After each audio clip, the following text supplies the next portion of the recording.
नमस्कार दोस्तों, हमारे चैनल में आपका स्वागत है। आज हम एक सफर पर जाएंगे जंगल के किंग, ताकत और शान का प्रतीक टाइगर की दुनिया में। आज हम जानेंगे कि दुनिया में टाइगर की कितनी स्पीसीज पाई जाती हैं, उनकी क्या खासियत है और कैसे हम उनके बचाव में मदद कर सकते हैं। क्या आपको पता है पूरी दुनिया में टाइगर्स की गिनती कम होती जाती है? इन सुंदर जानवरों को खत्म होने से बचाना हम सबकी जिम्मेदारी है। तो चलिए शुरू करते हैं टाइगर्स की एक्साइटिंग दुनिया की खोज। सबसे पहले हम बात करते हैं बंगाल टाइगर की, जिसे रॉयल बंगाल टाइगर भी कहते हैं। ये टाइगर न केवल भारत का राष्ट्रीय पशु है, बल्कि यह हमारे देश की समृद्ध जैव विविधता का प्रतीक भी है। इसकी उपस्थिति हमारे जंगलों की सेहत और पारिस्थितिकी तंत्र की स्थिरता को दर्शाती है। ये टाइगर की सबसे फेमस स्पीशीज में से एक है और ये इंडिया का राष्ट्रीय पशु भी है। बंगाल टाइगर की पहचान उसके अद्वितीय नारंगी और काले धारीदार कोट से होती है, जो उसे जंगल में छिपने और शिकार करने में मदद करता है। स्पीशीज ज्यादातर इंडिया, बांग्लादेश, नेपाल और भूटान में पाई जाती है। इन देशों के जंगलों में बंगाल टाइगर की उपस्थिति वहां की जैव विविधता और पारिस्थितिकी तंत्र की स्थिरता का संकेत है। ये टाइगर अपने क्षेत्र में शीर्ष शिकारी होते हैं और अपने पर्यावरण में महत्वपूर्ण भूमिका निभाते हैं। बंगाल टाइगर अपने शानदार नारंगी और काले धारीदार कोट के लिए जाना जाता है। इन धारियों का पैटर्न हर टाइगर के लिए अद्वितीय होता है, जो उन्हें पहचानने में मदद करता है। ये धारियां न केवल उनकी सुंदरता को बढ़ाती हैं, बल्कि उन्हें जंगल में छिपने में भी मदद करती हैं। क्या आपको पता है कि हर एक टाइगर की धारियां अलग अलग होती हैं? ये धारियां बिल्कुल इंसानों के फिंगरप्रिंट्स की तरह होती हैं, जो हर टाइगर को एक विशिष्ट पहचान देती है। यह विशेषता उन्हें पहचानने और उनकी निगरानी करने में वैज्ञानिकों के लिए बहुत उपयोगी होती है। बिल्कुल इंसानों के फिंगरप्रिंट्स की तरह यह अद्वितीयता उन्हें पहचानने और उनकी सुरक्षा के लिए महत्वपूर्ण है। वैज्ञानिक इन धारियों का उपयोग करके टाइगर की जनसंख्या का अध्ययन और निगरानी करते हैं। बंगाल टाइगर बहुत स्ट्रांग शिकारी होते हैं और अपने शिकार को चुपके से मारने में माहिर होते हैं। ये टाइगर अपने शिकार को पकड़ने के लिए अपनी ताकत, चपलता और धैर्य का उपयोग करते हैं। वे अपने शिकार को चुपके से पीछा करते हैं और सही समय पर हमला करते हैं। ये ज्यादातर हिरण, जंगली सुअर और भैंस को खाते हैं। इनके शिकार की विविधता उनके पर्यावरण में उनकी महत्वपूर्ण भूमिका को दर्शाती है।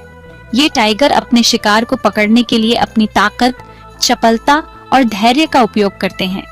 लेकिन दुख की बात है कि जानवरों का शिकार, जंगलों की कटाई और इंसानों और जानवरों के बीच बढ़ता झगड़ा बंगाल टाइगर के लिए खतरा बन गए हैं। इन खतरों के कारण बंगाल टाइगर की जनसंख्या में भारी गिरावट आई है। हमें इन खतरों को समझना और उन्हें कम करने के उपाय खोजने की आवश्यकता है। हमें इन जानवरों के घर की रक्षा करनी होगी और उनके साथ शांति से रहने के तरीके खोजने होंगे। संरक्षण के प्रयासों में शामिल होना और जागरूकता फैलाना हमारी जिम्मेदारी है। हमें यह सुनिश्चित करना होगा कि आने वाली पीढ़ियां भी इस अद्वितीय और शानदार प्राणी को देख सकें। बंगाल टाइगर की सुरक्षा और संरक्षण हमारे पर्यावरण और जैव विविधता की सुरक्षा के लिए महत्वपूर्ण है। अब हम चलते हैं ठंडे इलाकों में, जहां हमें मिलता है साइबेरियन टाइगर, जिसे अमर टाइगर भी कहते हैं।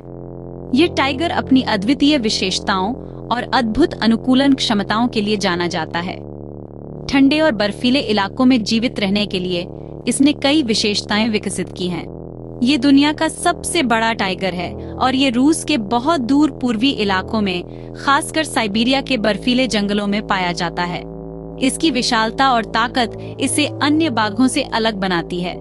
यह टाइगर अपने क्षेत्र में सबसे ऊंचा और सबसे भारी होता है, जिसका वजन 300 किलोग्राम तक हो सकता है। साइबेरियन टाइगर अपने घने बालों वाले कोट के लिए जाना जाता है, जो इसे ठंड से बचाता है। इसके बालों की मोटाई और लंबाई इसे कठोर सर्दियों में भी गर्म रखती है। इसके अलावा इसके पंजे भी बड़े और मजबूत होते हैं, जो इसे बर्फ में चलने में मदद करते हैं।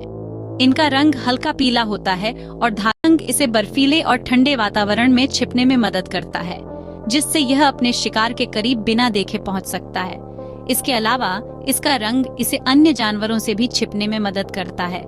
ये टाइगर भी अकेला रहना पसंद करता है और अपने इलाके की रक्षा करता है।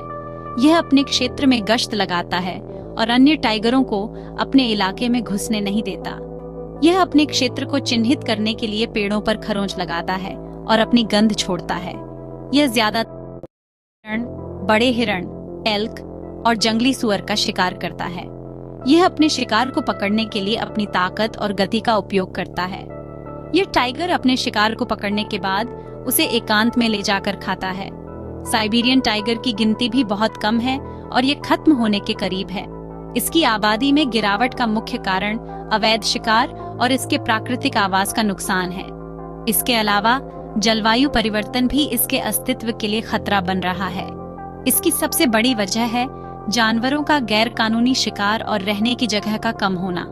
अवैध शिकारियों द्वारा इसके कीमती फर और हड्डियों के लिए इसे मारा जाता है।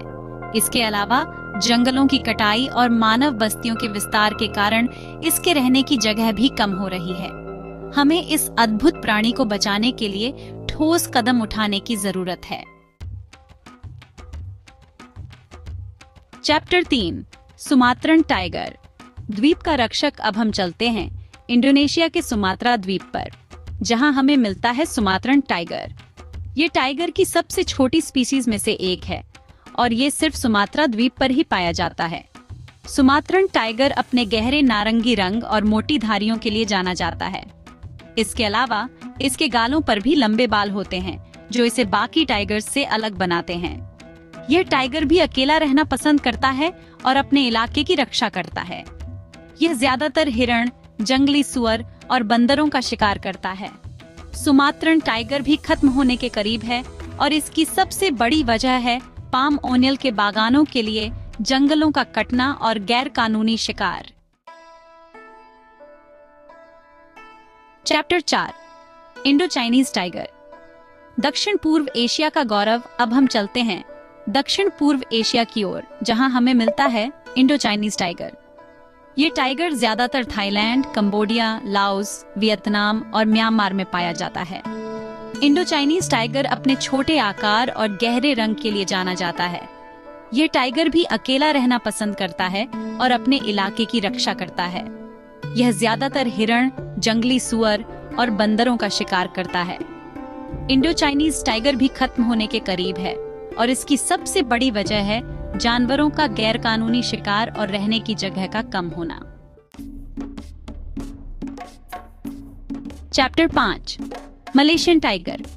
मलेशिया का रक्षक। आखिर में हम चलते हैं मलेशिया, जहां हमें मिलता है मलेशियन टाइगर। ये टाइगर मलेशिया के पेनिनसुला इलाके में पाया जाता है और ये भी टाइगर की छोटी स्पीशीज में से एक है। मलेशियन टाइगर अपने चमकीले नारंगी रंग और मोटी धारियों के लिए जाना जाता है।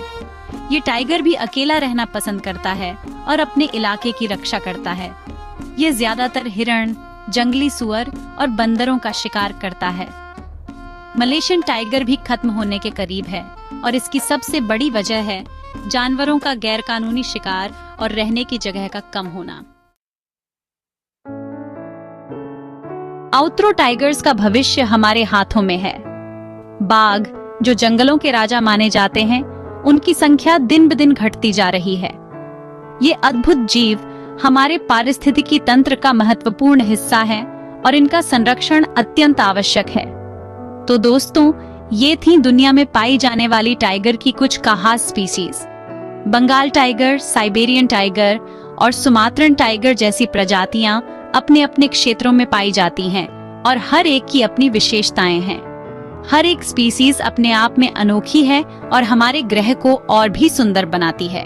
इनकी उपस्थिति से न केवल हमारे जंगल हरे भरे रहते हैं, बल्कि ये हमारे पर्यावरण के संतुलन को भी बनाए रखते हैं। लेकिन जैसा कि हमने देखा, ये सभी स्पीशीज कई तरह के खतरों का सामना कर रही हैं। जानवरों का गैर कानूनी शिकार, जो इनकी संख्या को तेजी से घटा रहा है, एक बड़ा खतरा है। शिकारी इन बाघों को उनके कीमती अंगों के लिए मारते हैं, जिससे इनकी आबादी में भारी कमी आ रही है। रहने की जगह का कम होना, यानी जंगलों की कटाई और मानव बस्तियों का विस्तार भी बाघों के लिए एक गंभीर समस्या है। जंगलों के घटने से बाघों के रहने और शिकार करने की जगह कम हो रही है, जिससे उनकी जीवन शैली पर बुरा असर पड़ रहा है और मौसम में बदलाव जैसे कारण इनके अस्तित्व के लिए खतरा बन गए हैं। जलवायु परिवर्तन के कारण जंगलों का तापमान और मौसम के पैटर्न बदल रहे हैं, जिससे बाघों के प्राकृतिक आवास पर नकारात्मक प्रभाव पड़ रहा है। हमें इन स्पीशीज को बचाना और बाघों के आवासों की रक्षा करना हमारी प्राथमिकता होनी चाहिए। सरकारों, बचाव करने वाली संस्थाओं और हम सबको मिलकर काम करना होगा ताकि आने वाली पीढ़ियां भी इन शानदार जानवरों को देख सकें। हमें अपने प्रयासों को एकजुट करना होगा और बाघों के संरक्षण के लिए ठोस कदम उठाने होंगे। अगर आपको हमारा वीडियो अच्छा सब्सक्राइब करना न भूलें। धन्यवाद। आपके समर्थन से ही हम बाघों के संरक्षण के लिए और भी बेहतर काम कर सकते हैं। आइए मिलकर बाघों के भविष्य को सुरक्षित बनाएं।